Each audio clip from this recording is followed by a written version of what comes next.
तकलीफ को, अपने आंसुओं को सोशल मीडिया के माध्यम से अपनी बात कह रहा था, अपने दिल की उस तकलीफ को बता रहा था। उसकी मौत हो गई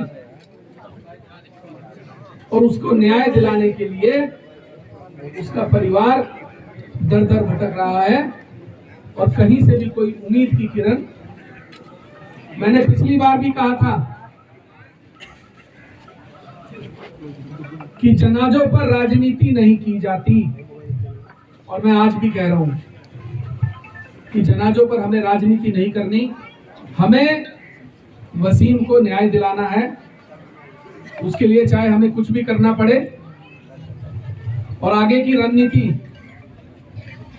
जो भी भाई चंद्रशेखर जी, मैं आपको विश्वास दिला कहता हूं, मैं पुलिस के खिलाफ नहीं हूं, लेकिन मेरा ये मानना है कि गलती किसी से भी हो सकती है। मनुष्य में भावनाएं होती हैं, संवेदनाएं होती हैं।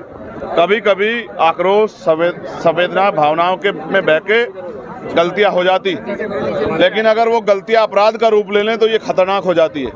मैंने उत्तराखंड में ही, मैं उत्तराखंड का रहने वाला हूं, मेरा गांव है यहाँ। 2009 में कॉलेज टाइम में रणवीर इनकाउंटर देखा था। पुलिस ने कहा हमने कोई गलत काम नहीं किया, ये आरोपी था, अपराधी था, ये कर रहा था, ये वो कर रहा था। लेकिन बाद में उस घटना की सीबीआई जांच हुई और दूध का दूध पानी का पानी हुआ। 17 पुलिसकर्मियों पे कार्रवाई व आजीवन सजा हुई। मेरा ये मानना है, हमने पुलिस का बयान भी सुना, हमने पीड़ित परिवार को भी सुना, इस घटना की सीबीआई जांच होनी चाहिए। सीबीआई जांच होगी तो दूध का दूध पानी का पानी हो जाएगा। अगर कोई निर्दोष है, हम नहीं चाहते कार्रवाई हो। अगर कोई दोषी है, क्योंकि अगर जो आपने आज बयान दिए पुलिस के लोगों ने, उस बच्चे पे जो आज इस दुनिया में नहीं, एक बहुत बड़ा इल्जाम आपने लगाया। हमारी मंशा ये है कि लोगों में आक्रोश है, उसकी निष्पक्ष जांच हो, सीबीआई द्वारा जांच हो, और जो भी इसमें आरोपी हो, जिसने भी जो अपराध किया, उसको उसकी सजा मिले। मैं परिवार के साथ खड़ा हूँ। मैंने परिवार को विश्वास दिलाया है। हमने 5 तारीख को अगर हमारी मांगे नहीं सुनी गई, इसमें एफआईआर अब तक दर्ज नहीं हुई है। कैसे माना जाए कि पुलिस अपने लोगों को नहीं बचाएगी?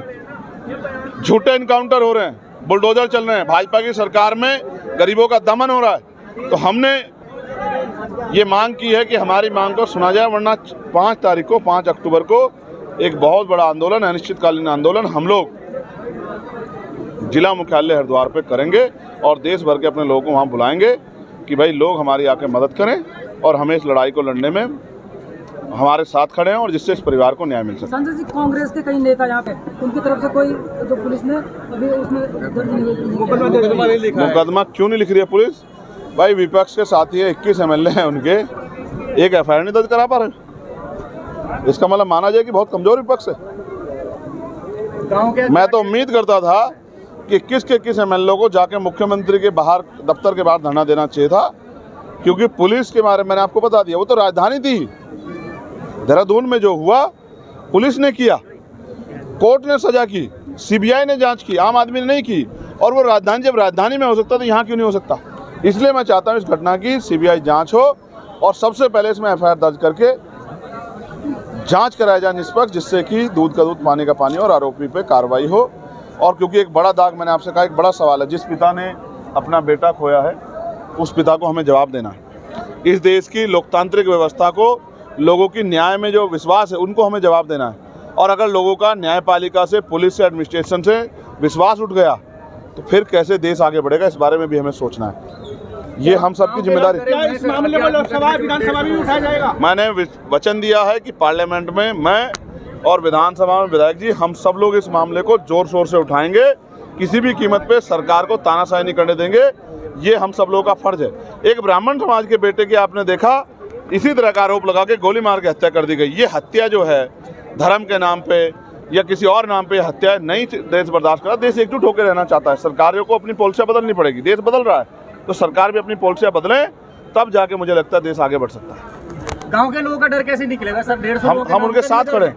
ये झूठे मुकदमे वापस कराने के लिए मैं फिर आपसे कह रहा हूँ, जेलों से नहीं डरते ये लोग, ये तो संविधान को मानने वाले लोग हैं। इसलिए हम लोग मांग कर रहे हैं कि जांच हो, और जांच होगी तो जब ये भी पता लग जाएगा कि किसी घटना को बचाने के लिए दूसरी घटना बनाई जा रही है, एक झूठ को छिपाने के लिए 100 झूठ बोलने पड़ता है। ये सब उसी की कहानी का एक हिस्सा है। इसलिए मैं कह रहा हूँ हमारी मांग ये भी है कि झूठे मुकदमे वापस लिए जाएं। इसके लिए हम लोग 5 अक्टूबर की तैयारी कर रहे हैं कि 2 अक्टूबर को गांधी जयंती हो जाएगी। जो बातें हैं वो सभी भाई चंद्रशेखर जी ने कह दी हैं और मुझे लगता है कि इनके कहने के बाद कुछ बचा नहीं है कहने को। इस परिवार को न्याय दिलाने के लिए एक क्रांति की ज़रूरत है और उस क्रांति का आह्वान भाई चंद्रशेखर जी ने कर दिया है और ये अलख जो है अब तब तक लगातार जलती रहेगी जब तक इस परिवार को न्याय नहीं मिलेगा। एक अनिश्चितकालीन धरने की घोषणा इस मंच से की गई है। 5 अक्टूबर को एक आंदोलन की शुरुआत की जाएगी और इस परिवार को न्याय दिलाने के लिए एड़ी चोटी का जोर लगाया जाएगा। और जैसा कि भाई चंद्रशेखर जी ने कहा कि देश भर से लोगों का आह्वान होगा, यहीं के नहीं, मैं उत्तराखंड के हरिद्वार जनपद के हर बच्चे से, हर व्यक्ति से अनुरोध करता हूं, आग्रह करता हूं कि घरों से निकलो और वसीम को न्याय दिलाने की लड़ाई में हमारा साथ दें। क्या विधानसभा में उठाएंगे? बिल्कुल उठाएंगे। भाई जब संसद में उठाने को तैयार है तो विधानसभा में हम क्यों नहीं